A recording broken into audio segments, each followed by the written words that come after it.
ভাষা, সংস্কৃতি ও হাজার মাইলের দূরত্বকে হার মানিয়েছে ভালোবাসা। আর সেই টানেই বাঙালি তরুণীকে বিয়ে করতে বাংলাদেশে এসেছেন চীনা এক যুবক।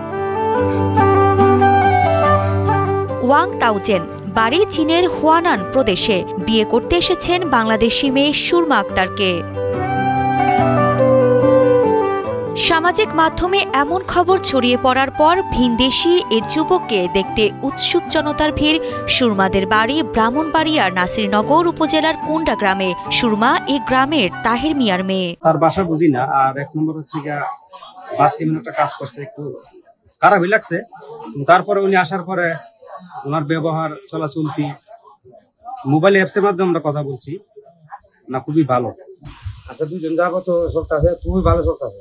খাইছে দিছি, মাছ আনছি, গরু আনছি, ডিম আনছি, দুধ আনছি। মনের মতন হয়েছে। আমার নাতিনের মনের আনন্দ ইনশাল্লাহ কোনো প্রিয় নাই। মনের মতন সাজাই দিব, কোনো দুর্বল নাই, আমরা কোনো টেনশন নিই না। পরিবারের দাবি 1.5 মাস আগে ওয়ালটক নামে একটি অ্যাপসের মাধ্যমে তাদের পরিচয় হয়। এরপর ধীরে ধীরে তাদের মধ্যে প্রেমের সম্পর্ক গড়ে ওঠে। দুই পরিবারের সম্মতির মাধ্যমে তাদের বিয়ের বিষয়ে একমত হলে চীনা যুবক ওয়াং তাওজেন বাংলাদেশে আসেন। যেহেতু চীন থেকে আসছে, আমরা একটু যাচাই বাছাই করে তাকে বিয়ে শাদী দিব এবং আইনের মাধ্যমে আমাদের বাংলাদেশে যে আইন আছে, আইনের ধারা মোতাবেক আর রাসূলের বিধান অনুসারে তার বিয়ে শাদী হবে। যদিও হয়, আইনি স্বীকৃতি দিলে হবে।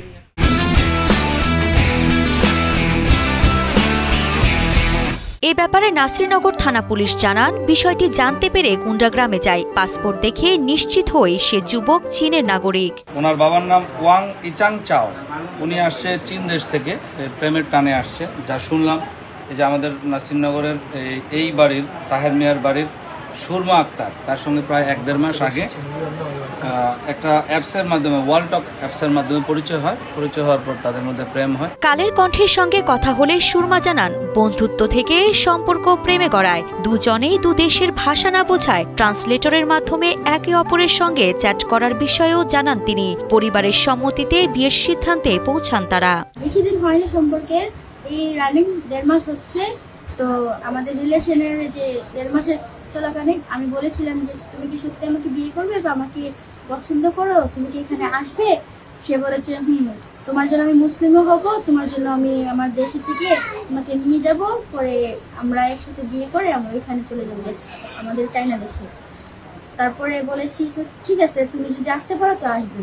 তবে আমি ভাবনা করি না যে সত্যি সত্যি সে চলে আসবে আমাদের। ভিনদেশের সঙ্গে বিয়ে নিয়ে চীনা দূতাবাসের সতর্কতার মধ্যেও ওয়াং তাওজেনের বাংলাদেশে আসা নিয়ে চলছে নানা ধরনের আলোচনা সমালোচনা। এরপরও বিয়ে করে সুরমা যেন সুখী হয়, এমন প্রত্যাশা পরিবারের। ব্রাহ্মণবাড়িয়া থেকে বিশ্বজিৎ পাল বাবুর পাঠানো তথ্য ও ভিডিও চিত্রে ডেস্ক রিপোর্ট, কালের কণ্ঠ।